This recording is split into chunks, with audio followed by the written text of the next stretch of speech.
Hey everybody, welcome back to the show. Tonight's topic, earthquakes. But not just any earthquakes. We're diving into a seismic mystery that has everyone talking. But not just any earthquakes. Oh no, these are earthquakes with a side order of international intrigue. We're talking about tremors that have geopolitical analysts scratching their heads. We're talking about recent tremors in Iran and Israel. And let me tell you, the timing has raised more than a few eyebrows.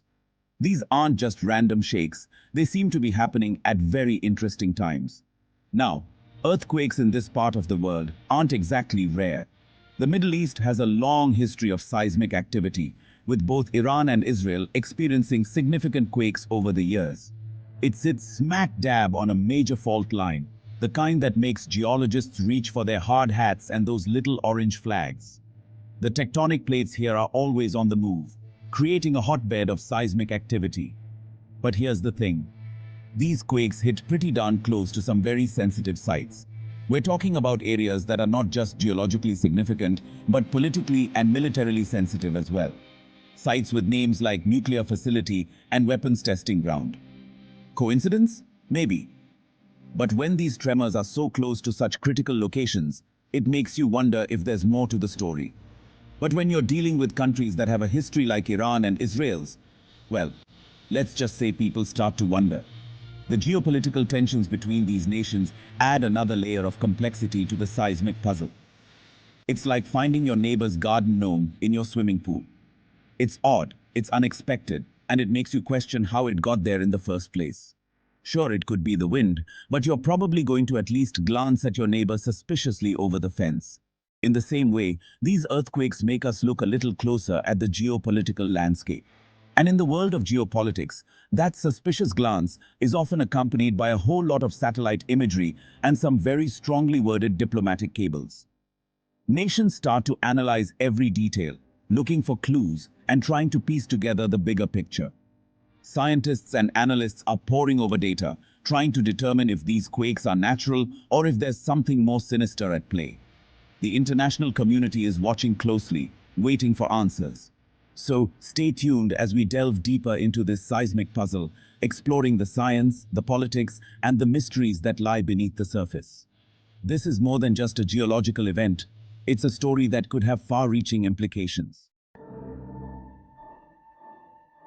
So, how big were these earthquakes anyway? You might be wondering if they were the kind that make headlines around the world. Well, they weren't exactly San Andreas fault level, which is known for its potential to cause massive destruction. The one in Iran clocked in at a respectable 5.9 on the Richter scale.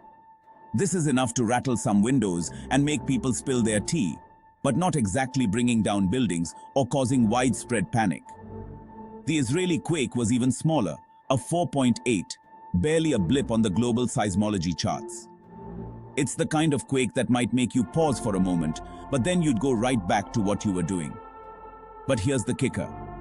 Both earthquakes were relatively shallow. This means that the energy was released closer to the Earth's surface. That means the shaking, while not necessarily super powerful, was felt much closer to the surface, making it more noticeable to people in the area. And what's often found near the surface? Think about it for a second. That's right.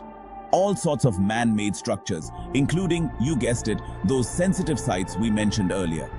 These can include industrial buildings, power plants, and even nuclear facilities. Now, I'm no geologist, folks. I don't spend my days studying rock formations or seismic waves. I get my earthquake information from the same place I get my fashion advice, the internet. It's a treasure trove of information if you know where to look. But even I can tell you that shallow earthquakes near nuclear facilities are the kind of thing that make people in the intelligence community reach for their emergency supply of coffee and antacids. It's a situation that demands attention and careful monitoring. Of course, to understand why these earthquakes have everyone on edge, you need to understand a little bit about the history between Iran and Israel. This isn't just a simple disagreement, it's a deeply rooted conflict that has spanned generations. And trust me, it's not exactly a picnic in the park. The animosity between these two nations is palpable and has been for a very long time. Think more along the lines of a staring contest in a room full of gasoline fumes while someone's playing with a lighter. The tension is so thick, you could cut it with a knife. You see, Iran and Israel have been locked in this tense standoff for decades. It's a situation where neither side is willing to back down, and both are constantly on high alert. There's the issue of nuclear ambitions, with Israel being very, shall we say, vocal about their opposition to Iran's nuclear program. This has led to numerous international debates and sanctions. Then there's the whole proxy conflict thing, where they support different sides in various regional dust-ups. These proxy wars have only added fuel to the already raging fire. It's a tangled web of mistrust, suspicion, and enough military hardware to make a Bond villain blush. The stakes are incredibly high, and the potential for conflict is ever present.